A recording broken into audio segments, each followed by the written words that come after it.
Bonjour et merci d'être là. Donc, on va reprendre une présentation qu'on a déjà. Attendez, il faut que je dise OK. Voilà. Une présentation qu'on a déjà utilisée l'année dernière. Bien évidemment, on remet nos présentations à jour, hein, à la fois en fonction des modifications réglementaires qui existent, mais aussi en fonction des questions qui nous sont envoyées par les clubs par rapport à des problématiques que vous pouvez rencontrer les uns ou les autres. Donc ce soir, il s'agit de l'accueil de mineurs en stage sportif ou en compétition. On va faire en deux parties. Mais d'abord, une petite précision, cette réunion, elle va durer maximum 1 heure. Et c'est réellement maximum 1 heure puisque Tina et moi, on a un train à prendre ce soir et on ne voudrait pas le louper. Et puis, on vous demande de couper vos micros pendant la présentation. Vous pourrez lever la main et puis on vous donnera des temps de questionnement. On n'hésitera pas parce qu'on n'est pas très nombreux, donc ça ne sera pas gênant. Et puis, bien évidemment, comme d'habitude, la présentation et l'enregistrement vous seront envoyés à vous tous les inscrits et pas que tous les présents, comme on le fait à chaque fois. Donc, on vous souhaite un agréable moment en notre compagnie. Merci, Pauline, de changer la diapo. Donc, les intervenants, donc moi, je suis cadre technique responsable du développement. Pauline, je te laisse te présenter. Bonjour à tous. Donc Pauline, je suis arrivée à la fédération en septembre et j'ai repris le poste de développement durable RSO en binôme avec Cécile. Et puis Betty, qui est secrétaire du club de Puy-Vert, qui va se présenter. Donc bonjour à tous. Donc moi c'est Betty Progetti, donc je suis secrétaire générale du club de Puy-Vert depuis un peu plus d'un an. Je suis également instructrice et j'œuvre depuis quelques années au club, notamment autour des mineurs. Voilà pour l'accueil. Voilà, et on a demandé à Betty d'être présente sur ce webinaire par rapport à un témoignage qu'elle va pouvoir nous apporter, puisque elle a été aux manettes du traitement de cet accueil des mineurs, plutôt en stage sportif au sein de son club. Pauline? Donc, on aura deux parties, hein, les stages sportifs de mineurs et puis accueillir des mineurs en compétition. Donc, on va démarrer tout de suite sur la première partie. Un jeune envol. Donc, qu'est-ce que c'est que des stages sportifs? Il s'agit d'une catégorie particulière d'accueil collectif de mineurs et elle est définie par le Code de l'action sociale et des familles.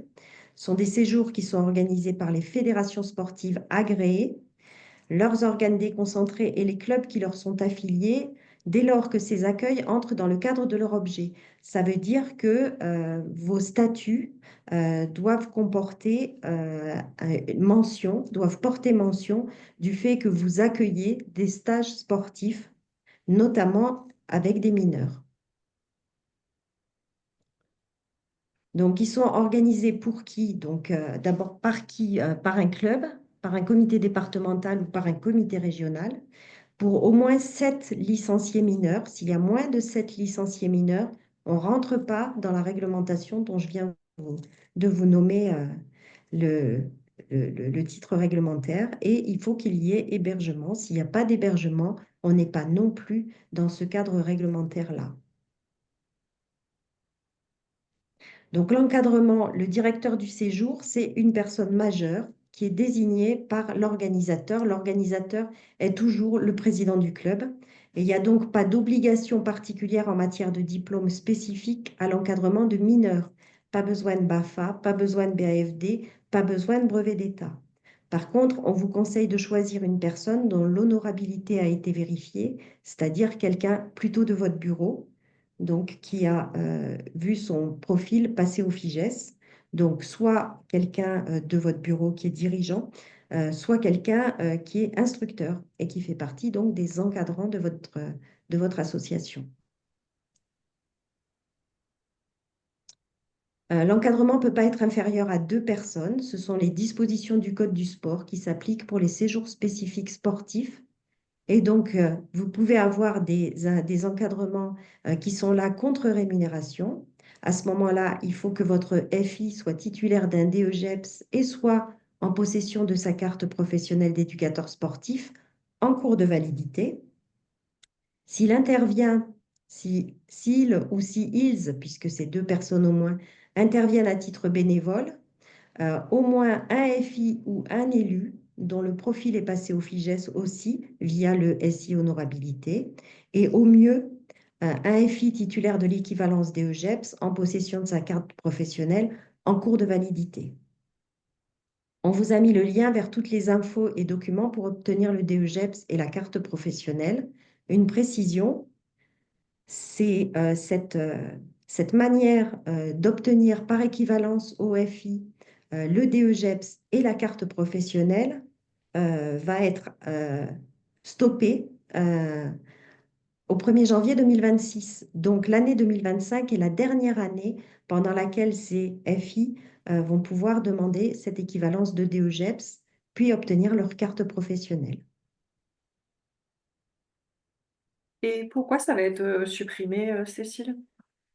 Alors, peut-être revient à celle d'avant, Pauline, parce que tous les diplômes, mais pas que les diplômes du sport, hein, tous les diplômes passent au filtre de France Compétences au niveau national D'accord, et sont réinterrogés au regard de leur employabilité.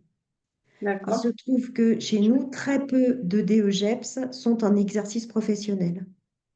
Donc, d'accord, France ok. Compétences s'est tournée vers les métiers de l'aéronautique et en particulier les fédérations chez nous, Aéro et ULM et nous, pour savoir si on souhaitait réfléchir à la création d'un, d'un diplôme, euh, d'un diplôme sportif Mhm, dont il faudrait refaire tout le déroulé d'acquisition de compétences avec des mhm, unités, voilà, avec des unités de compétences à créer. On a essayé de commencer à travailler avec France Compétences sur le sujet.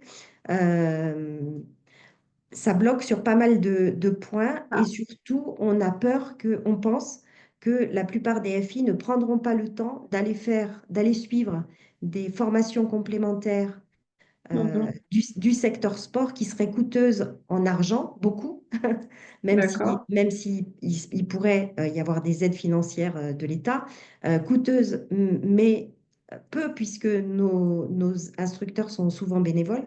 Euh, et puis, seraient coûteuses en temps parce que ce sont des programmes de formation qui peuvent être très, très longs. ah oui, ok. Voilà, donc on est encore en questionnement de savoir si on va vers cette démarche avec les autres fédérations, mais pour le Mhm, moment, il y a un consensus qui s'annonce, qui permettrait d'arrêter en fait la possibilité d'obtenir cette équivalence complètement. d'accord. Voilà. Alors, est-ce qu'on doit déclarer un séjour et auprès de quel Ah, organisme? ça. Alors ça, je vais laisser la parole à Betty puisque c'est elle qui a l'expérience sur cette Ouais, déclaration. exactement. Alors, j'ai été déconnectée. Je souhaite aussi vous montrer justement le site sur lequel on peut déclarer les séjours pour vous montrer que bah, c'est vraiment simplissime. Mais attendez, j'étais juste déconnectée. Je remets le code organisateur. Oui, donc parce que Hop, vous voyez que pour ce séjour qui concerne au moins 7 mineurs et avec hébergement, ça y quelle est. que soit la durée du séjour, il faut faire une Hmm, déclaration auprès du préfet de département, service départemental jeunesse ça et y est. sport. Voilà, et donc c'est l'expérience qu'a Betty. Peut-être Alors, arrête le ouais, partage. si tu peux arrêter le partage, Pauline, s'il te plaît. Hop. Alors, ici. Tac.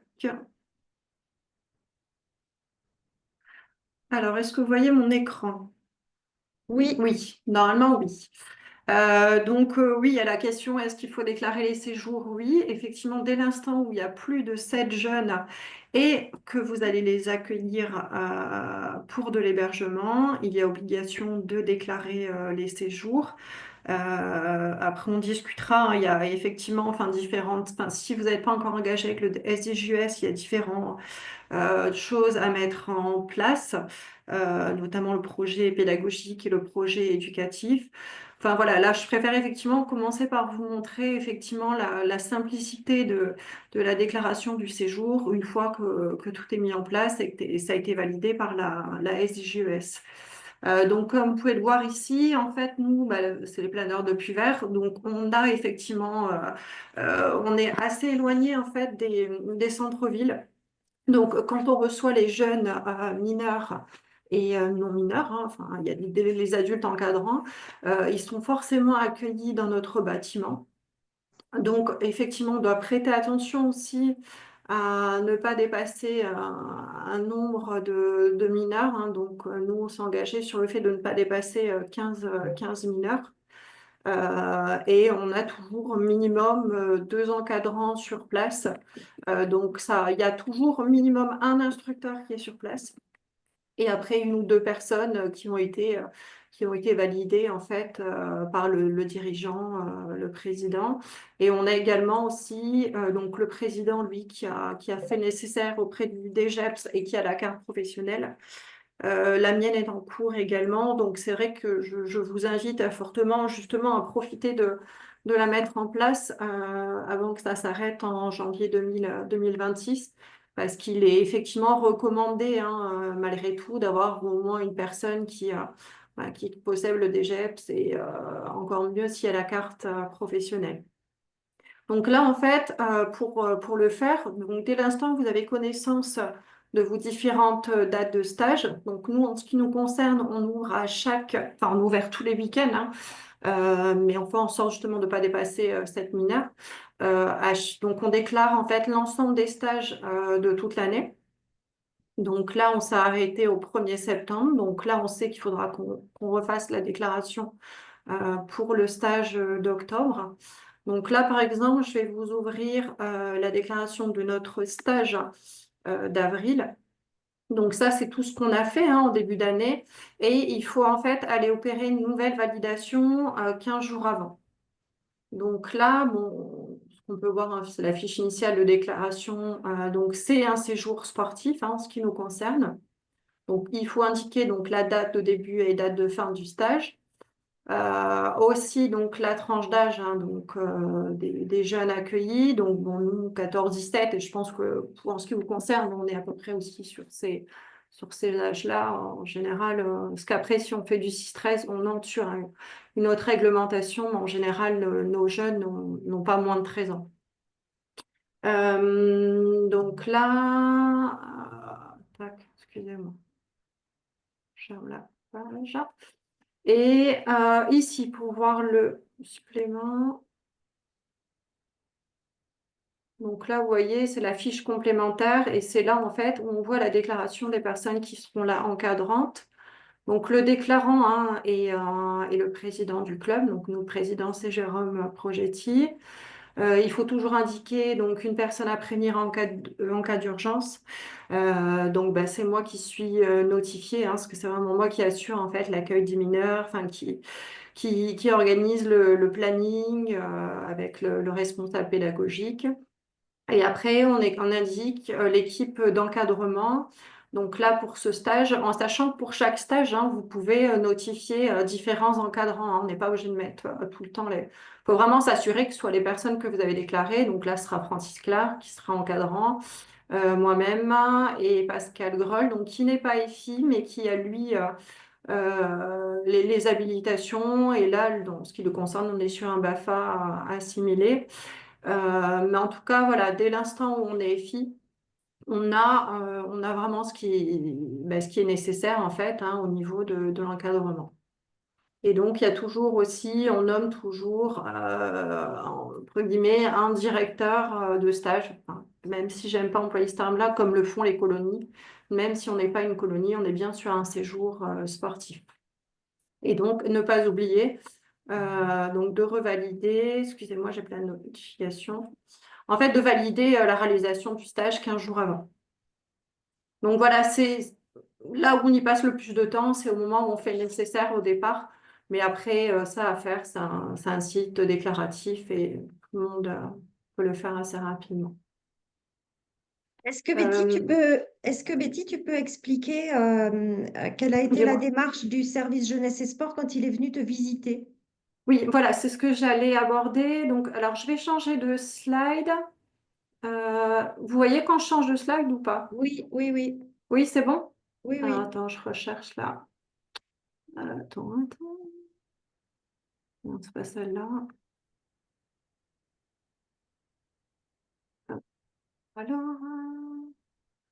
Alors, donc, nous, en fait, à la base, il y a eu, en fait, à la base, il faut faire un projet pédagogique. Pourquoi je retrouve plus ma slide? Si, je crois que c'est là. Non, c'est pas ça. Excusez-moi. Je l'ai pas là. Pardon. Non, ça, c'est les obligations d'assurance. Nous, là, hein, sur la suite, peut-être ça te laisse le temps Tu de l'as, ça, retrouver oui, ton le document. déclaratif. En fait, Alors, au départ, il faut élaborer, donc bon, ça prend quand même quelques pages, un projet pédagogique. Donc, effectivement, si tu en as un modèle, mais si je le retrouve entre-temps, je le remontrerai. Et ensuite, donc, une fois que ce projet pédagogique est élaboré, nous, en fait, ce qui s'est passé, c'est que la SDJES, ils se sont déplacés sur place. Donc, on appelle ça audit, mais c'était vraiment très bienveillant et l'objectif était de voir ben, si tout était conforme et si on avait bien mis en place ben, tout ce qu'il y avait à faire. Donc, Cécile hein, était présente hein, également en appui, c'était très sympa qu'elle soit là. Donc, ensuite, on a eu un rapport d'audit. Et effectivement, suivant ce rapport, bon, on a eu quelques modifications à faire, mais enfin, au niveau de l'assurance, on a eu une modification à faire. Et nous, en fait, on avait fait que le projet pédagogique, donc on a retravaillé sur le projet éducatif. Je peux vous montrer juste après. Et après, il y avait certaines choses aussi au niveau de l'affichage. Et voilà, ouais. c'est vraiment de la bienveillance et de l'explication quand ils se déplacent chez vous. Et le bénéfice après, en tant que structure comme la nôtre, c'est vraiment d'avoir un cadre. Il est très important, enfin, je vois, étant beaucoup en contact avec des parents de mineurs, il est très important d'avoir un cadre et surtout d'avoir des textes, des choses sur lesquelles s'appuyer.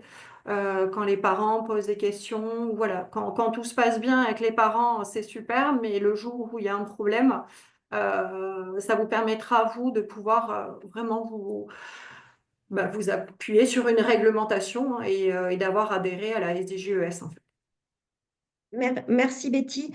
On va revenir à la présentation qu'a Attends, faite j'arrête. Et après, Pauline. juste Cécile, si je pouvais juste Ouais, montrer vas-y. rapidement, ça, je pense que c'est important. Vraiment, la base de tout, en fait, pour respecter et pour être bien cadré, voilà, je vous conseille, enfin, je ne sais pas comment vous fonctionnez, mais nous, du coup, on a modifié aussi notre dossier d'inscription. Donc, comme vous pouvez le voir, on a bon, une première fiche d'inscription, la partie remplir par les mineurs. Bon, c'est là où on leur demande quelle licence ils souhaitent. Il faut absolument qu'il y ait l'autorisation parentale, la fiche de liaison sanitaire, la charte de bonne conduite des mineurs à faire remplir et signer donc et par le responsable légal et par le jeune. Et là, on y a ajouté aussi quelques principes d'organisation, fonctionnement, repas et nuitée. Voilà, il est vraiment important d'être très clair, que ce soit avec les mineurs qu'avec les parents. Surtout quand on en côtoie beaucoup, comme c'est notre cas. J'arrête le partage. Super, Voilà. Betty. Peut-être que, enfin, on en reparlera avec l'ensemble du groupe, mais donc Oui, nous, on apporte aussi des documents qui, eux, ne sont pas opérationnels puisque on y a intégré des bulles qui permettent aux gens de remplir en fait le document comme eux le souhaitent. Le tien est abouti. Peut-être ce serait bien qu'on ait les deux documents, si tu es d'accord pour le partager, hein, qu'on ait les deux oui, bien documents sûr. à mettre à disposition des participants à ce Ouais. webinaire. Voilà, comme ça leur donnera aussi des éléments.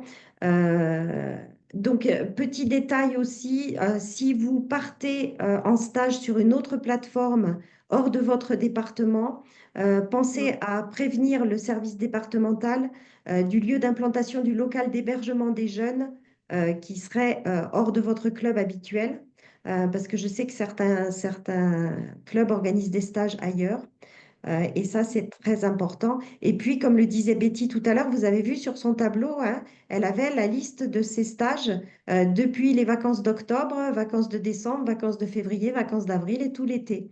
Et donc, elle a fait sa déclaration au titre de l'année scolaire. Et ensuite, elle a effectivement juste à revenir sur la plateforme de déclaration pour remplir les noms des encadrants, les noms des jeunes et puis peut-être quelques éléments supplémentaires qui sont demandés.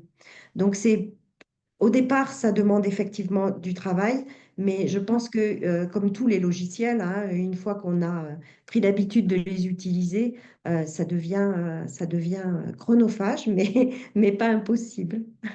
Je vais, je compare pas ça au compte asso, bien évidemment.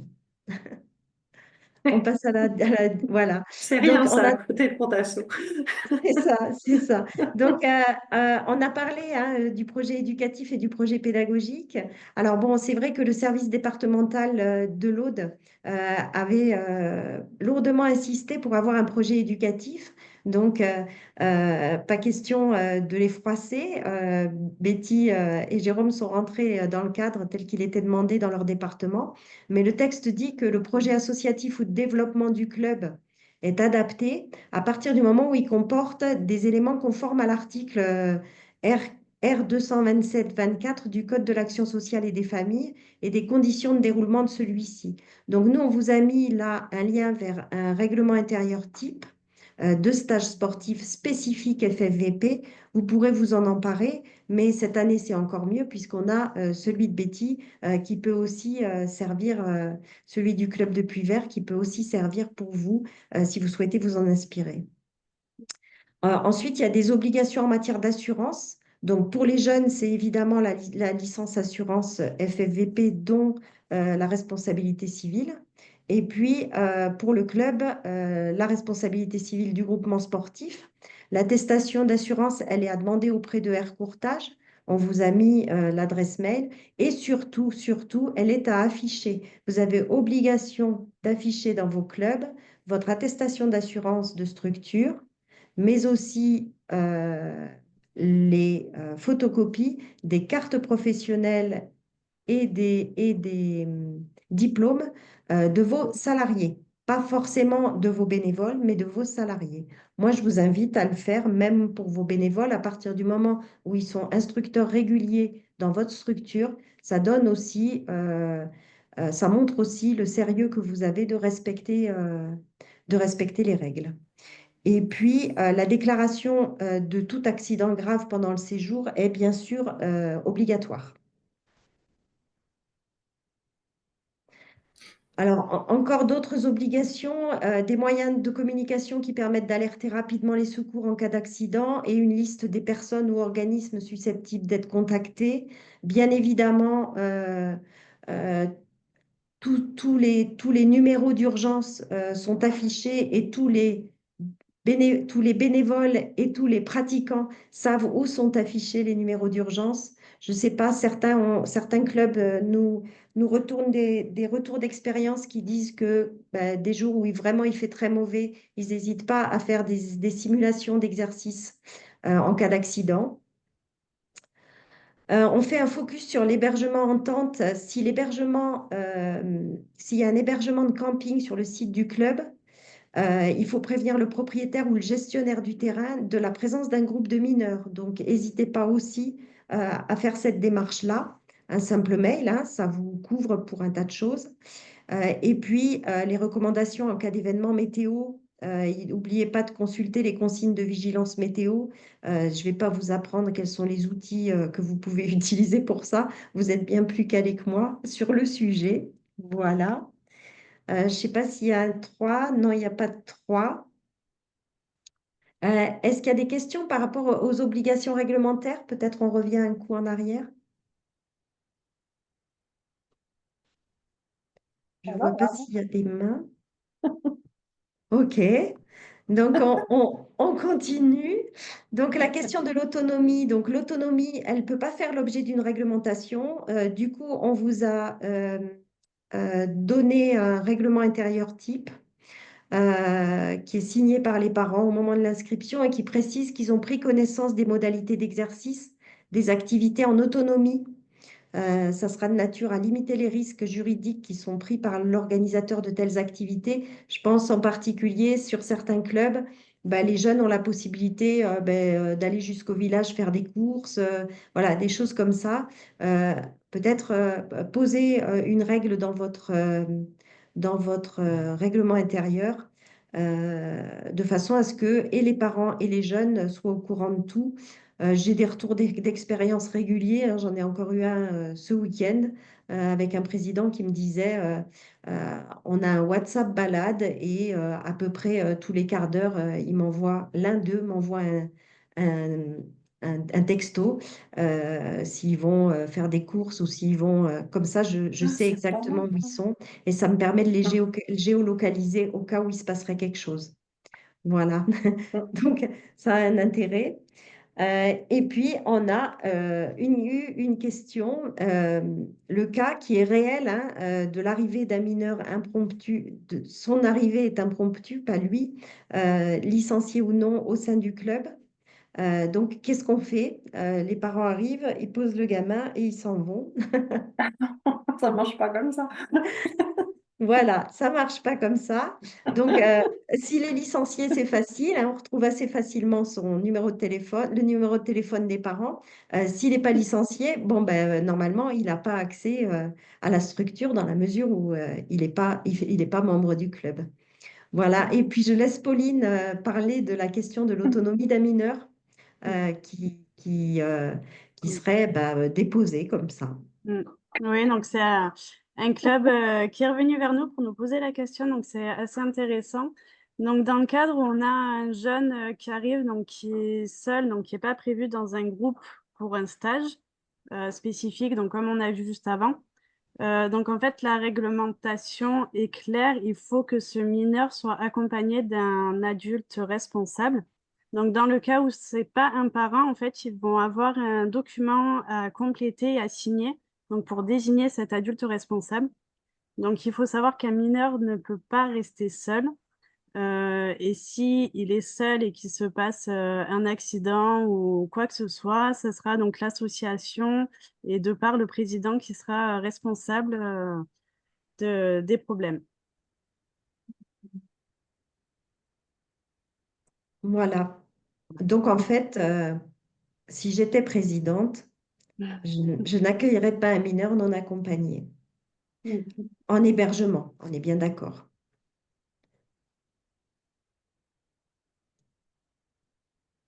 Alors, je ne sais pas si c'était le cas de Châle, je dis Et- ça au hasard. Euh, En hébergement et en camping. Pour nous, c'est un hébergement. Le camping, c'est, oui, effectivement, c'est considéré comme. À partir du moment où le jeune mineur est seul à passer une nuit au sein de l'établissement d'APS, puisque en fait, c'est l'établissement recevant du public, mais c'est l'établissement d'APS, Hmm, il est tenu à toute la réglementation qu'on a évoquée jusque-là, dont d'accord, la présence d'un adulte responsable. ok. Ouais, Je- je- ouais, ouais. C'est François qui intervient vite fait. Ce qu'on appelle, pardon, j'ai la voix qui part un peu. Ce qu'on appelle un adulte responsable, c'est forcément un membre du club, Non. primo. Et secondo, est-ce que cet adulte responsable, dans la mesure où on va dire, il garde les petits la nuit, est-ce qu'il est, on a souvent entendu dire qu'il fallait un équivalent BAFA, etc. Vrai ou faux? Alors là, Alors, c'est vraiment dans le cas d'un mineur isolé. En fait, c'est les parents D'accord. qui vont désigner un adulte responsable et donc on va avoir un papier à signer entre les parents, cet adulte et le jeune. Ok, merci. si tu n'as qu'un seul mineur, tu n'as pas besoin Oui, de déclarer ton séjour. C'est pas un séjour sportif. tout à fait. Voilà. Mais par contre, on conseille, euh, si un jeune vient avec un autre adulte que son parent, on conseille de remplir ce document qui dit que moi, parent, en accord avec mon enfant, je je confie mon enfant à la surveillance de cet adulte-là. Et tout est écrit. On en a un modèle, hein, vous verrez, parce que c'est plutôt des cas qu'on trouve en compétition, hein, avec des mineurs qui vont en compétition avec d'autres adultes que leurs propres parents, parce que pour des raisons techniques ou pour des raisons d'organisation de club, c'est des choses qui arrivent, hein, un adulte qui emmène deux jeunes, dont un mineur. Donc, on a essayé d'imaginer avec la juriste quelle pouvait être la solution et on va vous la présenter tout à l'heure. Et donc, Merci. ça, c'est Oui, valable entre 1 et 6 gamins, c'est ça? oui, Et tout au-delà. à fait, Ok. tout à fait. Alors, Il y a Bernard a levé la main. Oui, bonjour, merci. Euh, légalement, il y a des responsables légaux, je dirais, d'un enfant, ce sont les deux parents. Mm, La plupart du temps, l'enfant vient avec un seul des deux parents. Comment mm. peut-on s'assurer que l'autre parent est également d'accord pour que son enfant soit en stage? C'est quasiment insoluble, non? Il y a justement un dossier d'inscription de départ. S'il y a tous les documents qui sont remplis au départ, comme le modèle qu'on a fait, il y a effectivement la demande des deux représentants légaux. Et moi, quand j'ai un retour, par exemple, où je vois qu'il n'y a qu'une signature, je demande des explications. Et là, effectivement, si on m'indique qu'il y a un représentant légal, je demande un justificatif pour justement D'accord. éviter ce genre de situation, en fait. Donc, c'est vraiment à la base, hein, qu'on règle déjà certains problèmes dans le remplissage des différents documents, en fait. D'accord. Merci. C'est ce qu'on a fait nous aussi. On a Ouais. un dossier de ce type-là. Mais j'essaie de voir un petit peu. Parfois, vous avez le, le dossier qui revient, qui est rempli plus ou moins sur place. Donc, il faut vraiment, si je comprends bien, faire pression pour que les parents remplissent le dossier au préalable chez eux et en faisant les choses dans les Moi, clous. ouais, personnellement, enfin, on est devenu un peu plus strict là-dessus, mais personnellement, j'impose, surtout étant bénévole et étant instructrice, j'impose le retour des dossiers d'inscription par mail en PDF et je dis bien aux parents que je ne traite pas d'administratif sur place. Et comme ça, du coup, parce que quand ils le font sur place, la plupart du temps, ils n'ont pas la visite médicale ou ils n'ont pas les papiers. Euh, le carnet de santé, ce genre de choses. Et le fait de le faire à distance, au moins, ça permet de réclamer. Enfin, moi, je me suis fait une procédure avec la liste des documents qui manquent. J'y passe pas des heures à leur répondre par mail, hein. Je leur coche ce qui manque et puis je leur envoie un mail et je dis, écoutez, vous me renvoyez le dossier quand il sera complet. Ça paraît strict, mais voilà, il y a des parents qui se permettent de l'être aussi et qui oublient qu'on est bénévole. Donc, j'ai mis ça en place là. La première année, moi, quand j'ai repris, c'était un peu compliqué, mais là, j'ai été bien carré et ça fonctionne comme ça. D'accord, très bien. Merci. C'est effectivement une bonne méthode, je crois. Oui, merci. On en reparlera, on se voit bientôt, Bernard. D'accord. Je vois que Benoît a levé la main aussi. Bernard, tu peux baisser ta main. Vous m'entendez? Oui. Voilà, j'emmène des jeunes à Saint-Crépin, des mineurs, j'en emmène 4, donc pas 7. Donc pour chacun d'eux, il faut que je demande un document aux parents pour indiquer qu'ils me confient leur jeune. Je vous C'est conseille. bien ça? Oui, Je vous conseille. Ouais. d'accord. Vous avez Donc, absolument aucune obligation, mais aujourd'hui, je vous mhm. conseille. Par ailleurs, Benoît, vous êtes dirigeant de votre club. Oui, et puis j'ai la carte professionnelle et Euh, le diplôme par équivalence. Merveilleux. On a une remarque de François qui dit cela soulève également le problème des parents séparés, divorcés, hein, avec des problématiques de garde alternée et des positions et des choix qui peuvent être différents. Je trouve que la méthode de Betty d'insister Ah ouais, lourdement pour avoir les signatures des oui, deux fait mm, que ça la soulage d'un questionnement. Ouais, complètement. tout à fait. S'il n'y a plus de questions, on avance d'un coup? alors, Denis Oui, Vert, Denis. j'ai encore une question. Oui, Alors, on parlait du cas du nombre fatidique de 7 là. oui. À Châles, on reçoit souvent pas mal de mineurs. Ils sont plus de 7, mais ils sont isolés. Ils viennent pas dans le cadre d'un groupe constitué. Donc, euh, quel est comment dire, le, le 7, ça s'applique vraiment à un groupe. Non, pas forcément. En fait, Pour, dès pour l'instant moi, où ils sont tous logés au même endroit, enfin, Oui, et qui sont sous votre responsabilité, mm, que ce soit trois jeunes d'un club, quatre d'un autre ou cinq autres BIA, ça rentre en compte en fait, hein. d'accord. oui, C'est Enfin, là où arrêtez-moi si je me trompe, hein, mais le seuil est 7. OK. oui, mm, oui. Oui, oui, on a aussi des clubs qui nous ont dit, mais moi j'en ai inscrit 7, enfin, j'en avais 7 ou 8, peu importe, et j'en ai un qui est arrivé, un mineur qui est arrivé à l'improviste. Comment je mm. fais? Eh bien, il faut aussi Alors, qu'il fasse partie du groupe. mm. Et Betty, j'ai vu que tu as fait une déclaration pour l'ensemble de la saison d'été, hein, du 1er juillet Oui. au... Voilà. Mm. Et en fait, tous ne sont pas là tout le temps.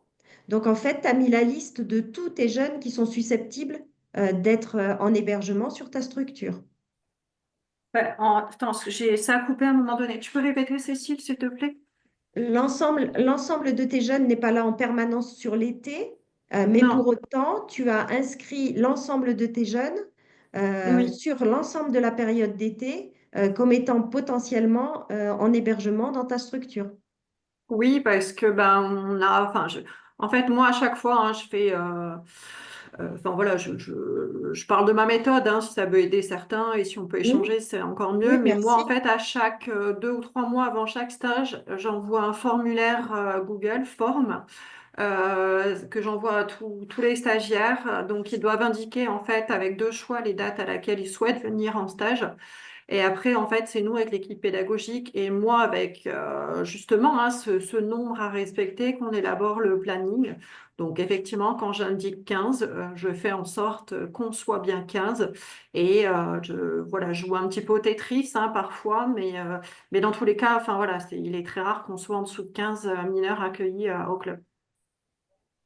Mais voilà, on a du recul par rapport à l'an dernier, par rapport à chaque stage, et on sait qu'on sera approximativement dans ce nombre avec minimum 200 cadres.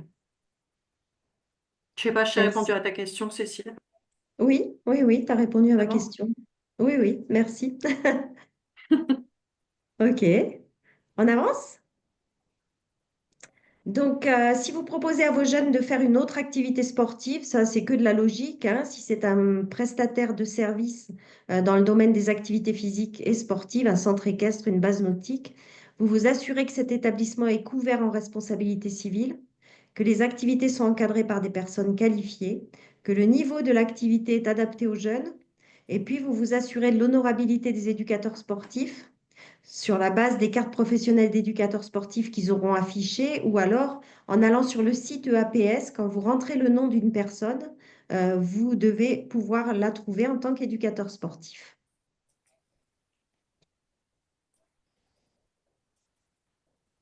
Donc, en annexe, on vous a mis donc, le règlement intérieur type, un guide à destination des animateurs concernant l'accompagnement à la vie relationnelle, affective et sexuelle et la prévention des violences sexuelles. Ce sont des documents, ça c'est un document du ministère des Sports. Je sais que certains clubs l'utilisent hein, pour entrer en dialogue avec leurs jeunes. Un guide des bonnes pratiques d'hygiène de la restauration collective de plein air. Un document qui concerne le suivi sanitaire en accueil collectif de mineurs. Euh, un exemple de document de déclaration d'un séjour sportif, mais c'est un dossier CERFA. L'idéal, c'est quand même de rentrer en lien avec votre service départemental pour avoir des accès sur la plateforme. Et puis, les informations et les documents pour obtenir le DEGEP, c'est la carte professionnelle. On vous les a mis en lien. On vous mettra aussi les documents que Betty voudra bien mettre à disposition. On mettra un dossier exemple, les documents du club de Puy-Vert. Et puis voilà pour ça. Je pense que j'ai rien oublié. On peut passer à accueillir des mineurs en compétition, sauf s'il y a encore des questions sur l'accueil de mineurs en stage sportif.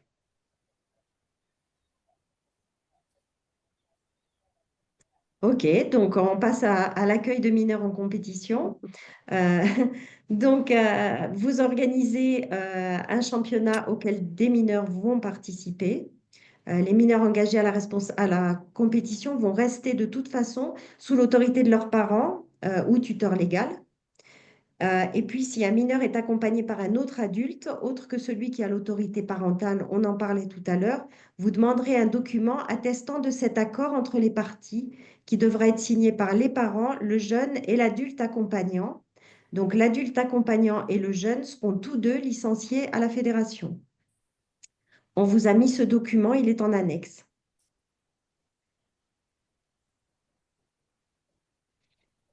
On a des conseils à donner au club organisateur. On vous conseille de faire signer un règlement mineur en compétition et on vous l'a mis en lien pareil hein, en bas de la slide.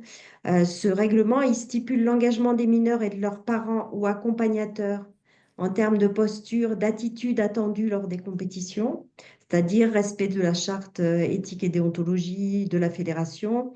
Les jeunes s'engagent à ne pas ne pas être à l'origine d'organisations de fêtes bruyantes qui dépassent telle heure. Enfin, à vous d'aménager ce règlement comme vous pensez qu'il serait adapté à votre compétition. Ce règlement, il stipule aussi quelles sont les activités qui sont organisées par l'association dans le cadre de la compétition. Parce que, souvenez-vous, la responsabilité pénale des dirigeants d'associations sportives peut être engagée dès lors qu'un accident corporel se produit lors d'activités organisées par l'association. D'où l'extrême importance de tout mettre en œuvre pour veiller à la sécurité des sportifs et des spectateurs. Je dis ça parce qu'on a eu des courses de golfettes qui se terminaient en accident, on a eu, etc. Donc, donc, mieux vaut être prudent et poser un règlement intérieur qui est signé quand les gens arrivent. Et puis, ben, il est à respecter. À partir du moment où il y a non-respect de ce règlement, vous avez le choix, vous, en tant qu'organisateur et dirigeant de l'association qui accueille cette compétition, vous avez le choix de mettre en œuvre les sanctions qui s'imposeront à vous et qui auront été débattues évidemment en bureau et avec l'équipe organisatrice. On poursuit? D'autres conseils au club organisateur, on vous conseille de nommer un référent mineur dans votre équipe. C'est lui qui sera l'interlocuteur des familles et des jeunes. C'est lui qui connaît les responsables des jeunes sur place, qui est venu avec qui. Et c'est lui qui propose un appui particulier et rappelle les règles si nécessaire. Il ne faut pas hésiter dès le départ à organiser une réunion avec les mineurs et les accompagnants, s'il y en a beaucoup, mais même s'il y en a peu d'ailleurs. Comme ça, la sécurité de ces mineurs est garantie. Et puis, ce référent mineur, il n'a pas besoin d'avoir un diplôme d'encadrement particulier parce que ce n'est pas un stage sportif. Il n'y en a pas forcément 7. Et même s'il y en a 7, d'ailleurs, ce sont des séjours qui sont directement liés aux compétitions et qui ne rentrent pas dans la catégorie des stages, des accueils collectifs de mineurs et donc des stages sportifs de mineurs. On avance? Donc, on vous met également là en annexe des documents, les conditions d'organisation d'un championnat Planeur Academy. Vous n'êtes pas sans savoir qu'on est passé des interrégions jeunes au Planeur Academy. Donc, vous verrez les conditions d'organisation de ce championnat-là. On a posé aussi en lien là l'attestation parentale. Le règlement, un type de règlement mineur en compétition, mais vous pouvez évidemment l'aménager tel que vous le souhaitez. L'autorisation de droit à l'image, telle que la décrivait Betty tout à l'heure, c'est vrai qu'elle avait mis ça aussi dans son règlement de stage. Et puis, une fiche synthétique qui reprend comment accueillir les mineurs en compétition. Voilà, qui peut vous servir d'outil avec votre équipe d'organisation de la compétition pour s'assurer que ben, les rôles sont bien répartis et que les choses sont claires. Nous en sommes aux questions. Merci. Denis. Je suis dubitatif sur l'accueil des mineurs, donc je, je suppose que l'ensemble des documents seront mis à disposition à la suite du webinaire, là. Bon, effectivement, il faut qu'on lise tout ça. Ouais, ouais, ouais. Mais c'est vrai que ce qui était intéressant dans ce webinaire, c'est le fait que Betty ait partagé l'expérience du club de Puy-Vert. Mhm. Euh, Parce que c'est vrai que quand on avait fait cette visite avec les services jeunesse et sport, Mm. vous arriviez juste hein, aux manettes de Ouais. cette association. Mm. Et j'ai envie de dire, tout était à construire. Donc, elle a cette expérience-là.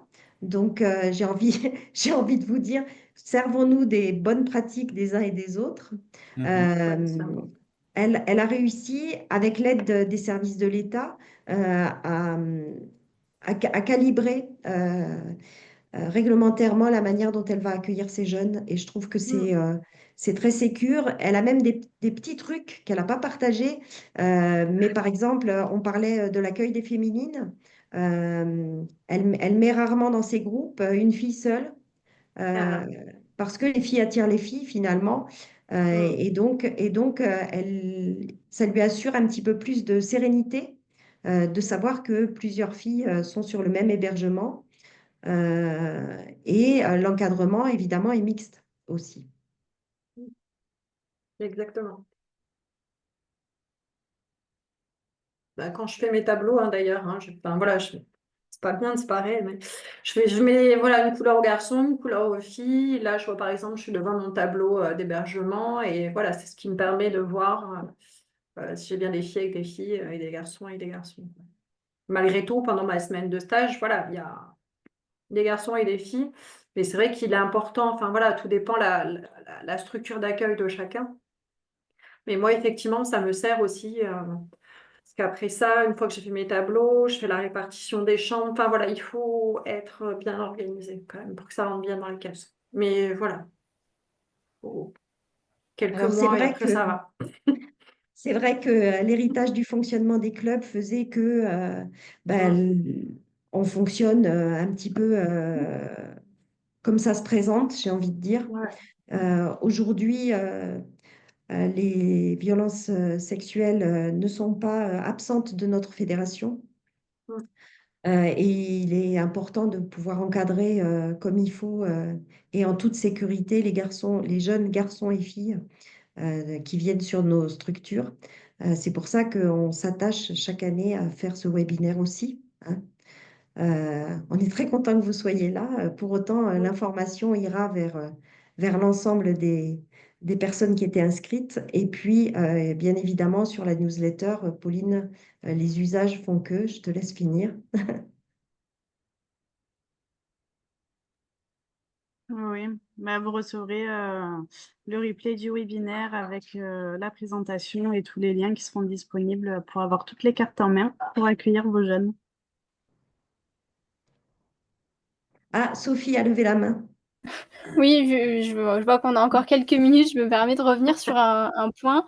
Par rapport à ce que vous disiez tout à l'heure sur le diplôme d'État, le DGEPS par équivalence. Et du coup, il sera plus du tout possible d'avoir cette équivalence à partir du 1er janvier, si j'ai bien compris. Ok. Oui, oui. Est-ce que Il sera donc plus enfin, possible, pardon, il c'est sera plus possible d'avoir l'équivalence, mais on ne sait pas encore comment va se positionner la fédération. Si par hasard il y a un souhait de se tourner vers un diplôme d'État, donc jeunesse et sport, il faudra passer les nouvelles certifications qui seraient construites. oui, et qui serait potentiellement conséquente aussi, de ce que j'ai compris. Voilà, le diplôme FI, vous le savez aussi bien que moi, c'est un diplôme d'un ministère qui n'est pas le ministère des Sports. En 2025, en 2005, on avait réussi à obtenir la possibilité d'obtenir ce diplôme par équivalence. Voilà. Et donc, on a proposé des démarches d'accompagnement de nos FI pour que justement ils aillent chercher cette équivalence et cette carte pro. Aujourd'hui, on a aussi le SI Honorabilité hein, qui permet de faire ce contrôle-là. puisque le contrôle passerait plus par la carte professionnelle, puisqu'il n'y aurait plus de carte professionnelle. Mais de toute façon, tous nos encadrants FI, moniteurs SIMU et élus ont leur profil qui passe au FIGES. D'ailleurs, je profite de vous avoir en face de moi pour vous demander avec insistance de très très bien remplir EVA sur les profils de vos dirigeants et de vos instructeurs et de vos salariés. On ne peut pas faire passer les profils auprès du ministère de l'Intérieur et de la Justice si on n'a pas tous les éléments. On fait partir des fichiers qui ne sont pas complets et on a des identités qui nous reviennent sans contrôle. Or, certaines sont des identités de gens qui sont en responsabilité. Donc, je pense qu'il va y avoir une note de la fédération qui va revenir vers vous sur le sujet, mais dès le départ, soyez très attentifs à très bien remplir EVA pour vos licences 2025. Merci. Et du coup, désolée, je finis ma question aussi, même si c'était un peu Oui, sur ce que vous oui. racontez. Non, pas de souci. Juste, du coup, personnellement, ayant eu cette information sur le diplôme, l'équivalence, je pense que je vais faire passer l'information rapidement à tous mes instructeurs bénévoles s'ils souhaitent faire la démarche rapidement. Est-ce qu'il va y avoir une com de la Fédé aussi pour prévenir de ce changement?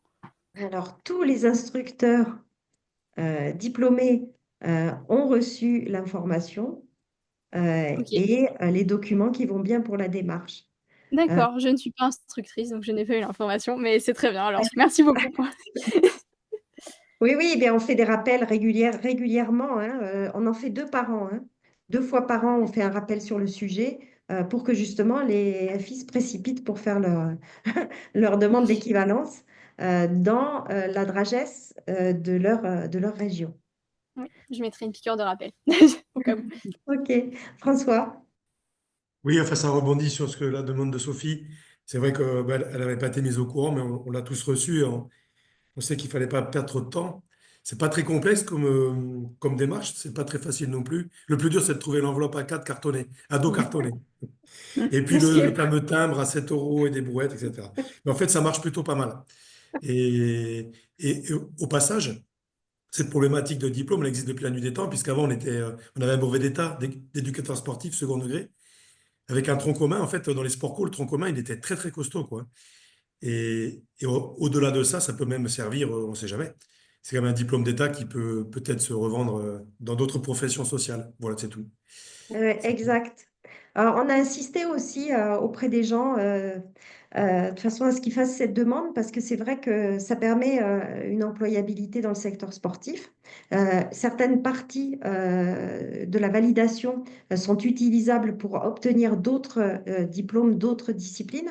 Dans la mesure où on a un 2 GEPS, on a des allègements de formation sur d'autres diplômes d'État, d'autres disciplines. Et puis, moi, j'ai souvent dit, euh, aujourd'hui, on est peu professionnalisé, mais si on va vers la professionnalisation, on peut y aller effectivement quand on est jeune, qu'on ne sait pas encore très bien vers quelle orientation professionnelle on va aller, et on se dit, ben, pendant quelques années, je vais aller vers le mouvement Vélivol pour faire de l'instruction contre rémunération. Mais on peut aussi, en fin de carrière, s'il manque des trimestres pour avoir sa retraite en entier, se positionner en tant qu'instructeur pendant quelques mois pour compléter une carrière qui n'aurait pas été complète. Pas mal comme fin Et, de carrière, hein? et ça, je l'évoque assez souvent parce que ça peut être aussi utile pour certaines personnes qui arrivent en fin de carrière professionnelle. Voilà. Je retiens l'idée. Eh bien, écoutez, si on en a terminé, on va se dire au revoir. On va euh, aller souper. Il Et y a je vous souhaite. Bernard. Ah non, Ouais. il est bravo. Ah, c'est Bernard. Ah non, il dit au revoir. Ouais, c'est ça. Il faut s'amuser avec nos petits outils. Ouais. Je vous remercie beaucoup pour votre participation et puis on revient vers vous avec tous les documents. N'hésitez pas à revenir vers nous s'il y a des incompréhensions sur certains sujets ou si vous voulez des compléments ou si on a des axes d'amélioration que vous avez repérés et sur lesquels on peut se pencher. Il ne faut pas hésiter. Et puis, on vous souhaite une bonne soirée. Bonne soirée à tous. Merci à beaucoup, tous. bonne À très soirée. Bonne vite. soirée à Au revoir. tous. Au revoir. Merci, bonne soirée. Au Bonne revoir. soirée. Merci. Bonsoir. Au revoir. Au revoir, merci.